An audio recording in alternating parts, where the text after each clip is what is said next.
All right, welcome back everyone for another deep dive. You guys sent us a ton of material on compliance risk assessment. And honestly, when I first saw it, I thought, this is going to be a boring one. But then I started reading Uh-huh. and realized this stuff is actually pretty interesting. Not only interesting, but important. Absolutely. Like really important. We're talking hefty fines, reputational damage, even criminal charges in some cases. I mean, who knew?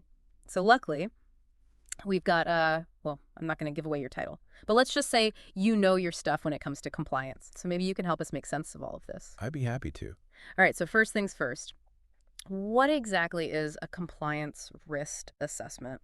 Well, think of it this way. It's like a checkup for your business. Okay. You're basically looking for any potential problems, Yeah.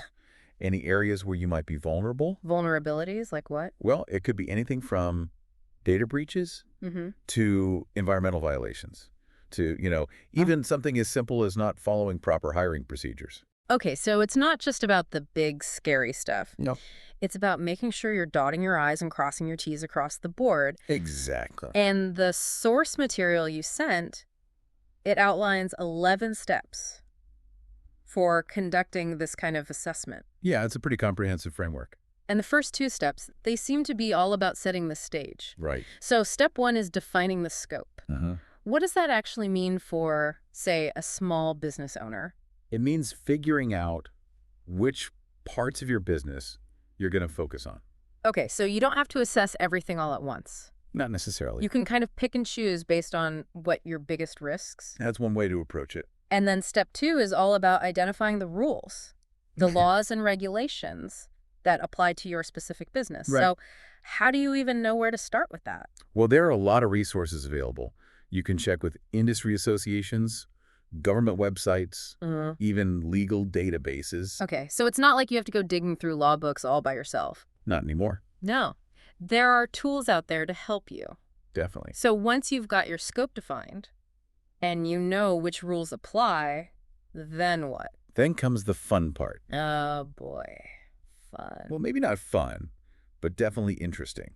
All right, I'll bite. What's next?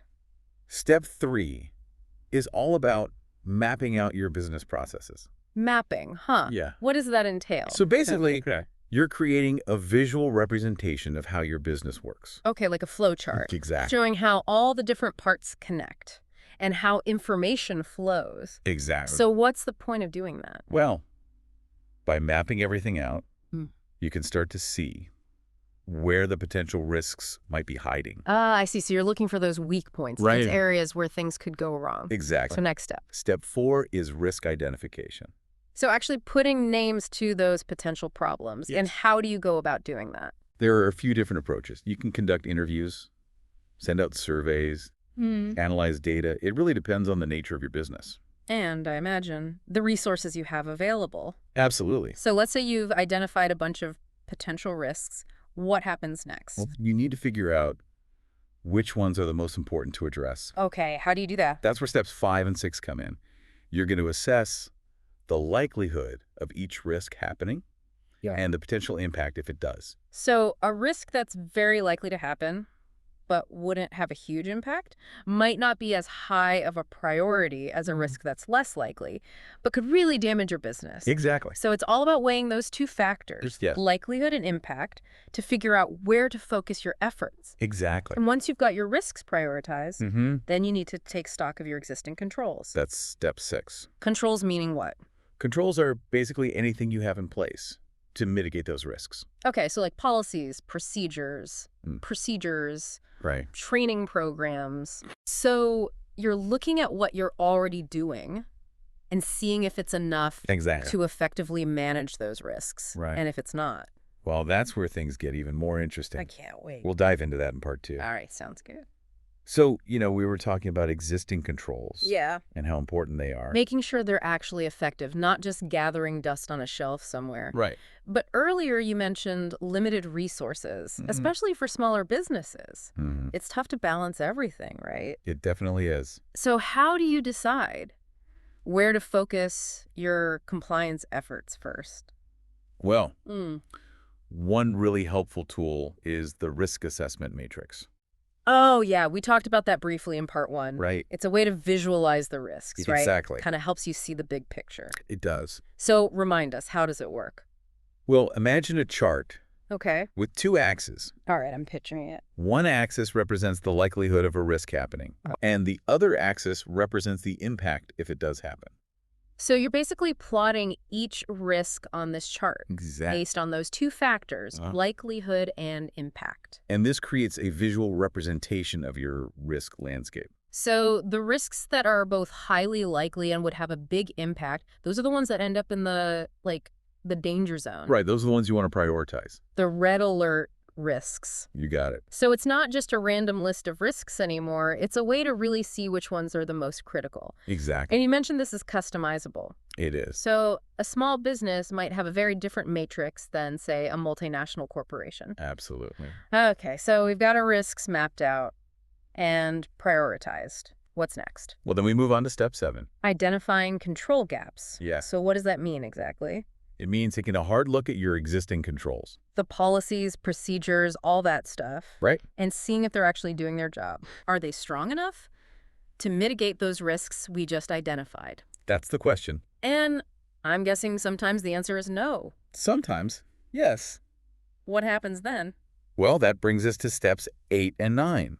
Developing and implementing mitigation strategies. You got it. So this is where you come up with solutions Right. to plug those gaps. Yeah. And what kinds of solutions are we talking about? Well, it could be anything from updating your policies to providing additional training to implementing new technology. So it's all about finding what works for your specific business and your specific risks.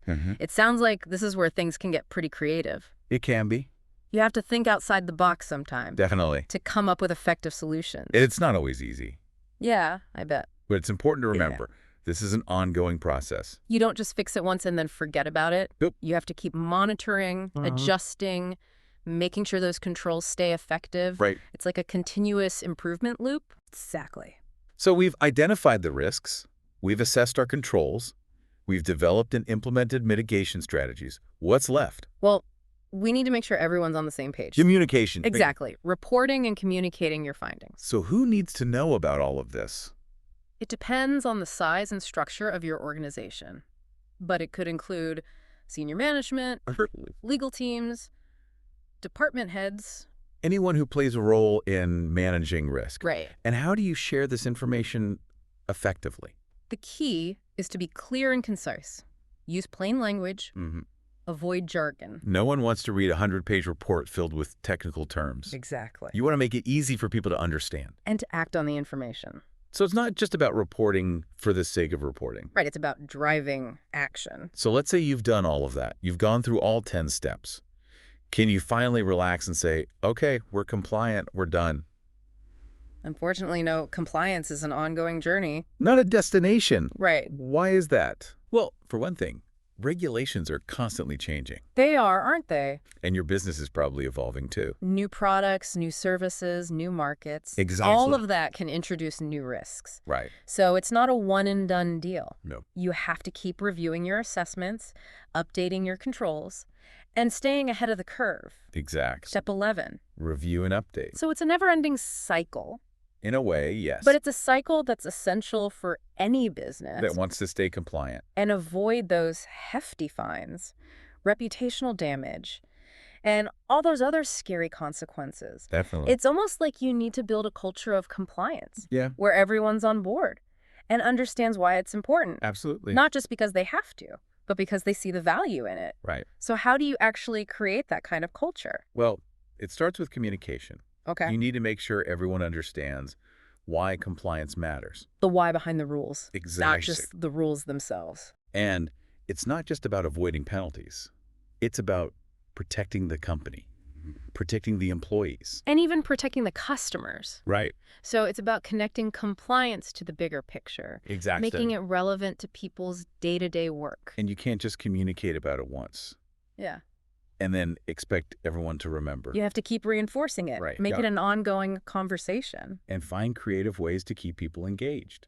Like what? Well, some companies use gamification. Gamification? Yeah, like turning compliance training into a game.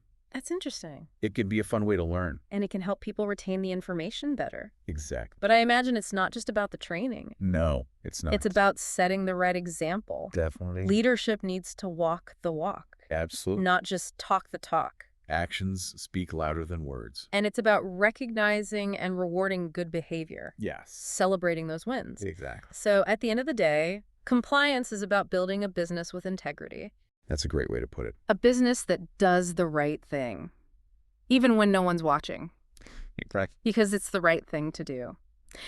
Well, I think that's a great place to wrap things up. We've covered a lot of ground today. We have. From the 11 steps of a compliance risk assessment to the importance of building a culture of compliance. I hope you guys found this deep dive as insightful as I did. We did. And that you'll walk away with some practical tips for strengthening your own compliance efforts. Because remember, compliance is not just about avoiding fines, it's about doing the right thing for your business, for your employees, and for your customers.